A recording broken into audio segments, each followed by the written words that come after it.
Welcome back to the series where we're reviewing every single track in Mario Kart World. Last time we took a look at Crown City, and to be completely honest, it was about what I expected, but if you're curious about what I think about that track, make sure to go check out that video after this one. Today though, we're going to be talking about Whistlestop Summit, and yes, it's called Whistlestop Summit, not Whistletop Summit. I've just been hearing a lot of people calling it Whistletop Summit, and it just drives me nuts. So I just want to make it clear, yes, it's called Whistlestop Summit. Naming aside though, what do I think about this track? Today, we're going to be covering just that, but before we get started, I'm the biggest nub on YouTube, Christendo, and if you enjoyed this video, make sure you like it and subscribe to the channel as that helps me out a ton. Last video, we got a total of 1 new subscriber to the channel, so let's see if we can top that with this one. While you're at it, if you want to talk to me and others about all things Nintendo, consider joining the Discord server. The link is down in the description. Now, as always, if you've been watching this series since the beginning, you'll know there's 3 things I'll be covering, which is the track layout, the visuals and atmosphere, and the music of the track. Starting out, of course, we're going to be talking about the track layout, and as always, I'm going to be breaking down what this track looks like. Whistlestop Summit starts off with a left turn,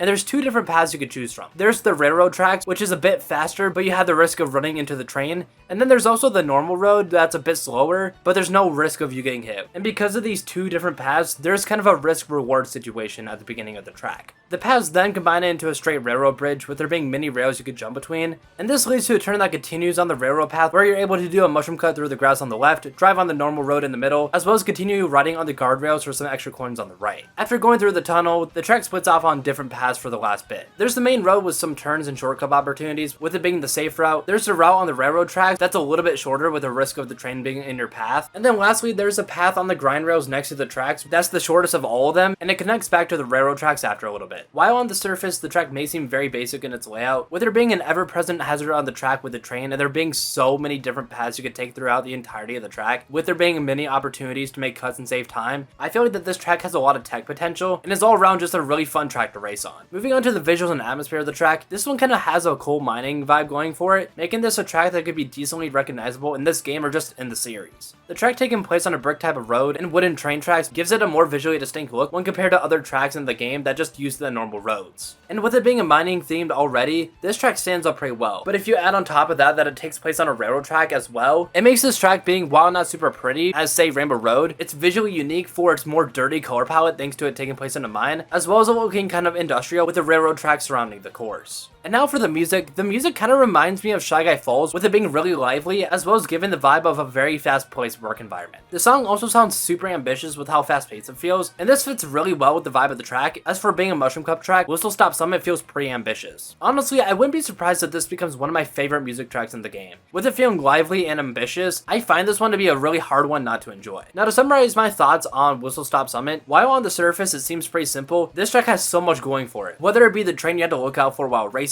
there being many shortcut opportunities, as well as multiple different paths throughout, these elements put together make for a really well designed track, and it feels really ambitious for being part of the Mushroom Cup. While this track isn't the most beautiful track in the game, this track stands out for being visually distinct for its industrial mining site look. It feels like that this place is always busy and has something going on in it, and this is especially helped by the music being lively and fast paced, which I really enjoy about this track. Honestly, I think that Whistlestop Summit is an A-tier track. Thanks to it having a great layout, unique theme, and lively atmosphere, I can see this track being one that years from now, the Mario Kart community will look back fondly at it. With that though, that's my thoughts on Whistlestop Summit. Do you enjoy the track? Do you not enjoy the track? Let me know down in the comments, as I'm interested to see if there's any differing opinions from mine. With that being said though, that's all I have for this video, but if you want to see another video by me, there's a video on screen now where I go over my thoughts on Crown City, and if you're enjoying these track breakdown type of videos, I think you'll enjoy that one. With that being said though, I'm the biggest nub on YouTube, Christendo, signing off, and as always, goodbye, Nub Nation.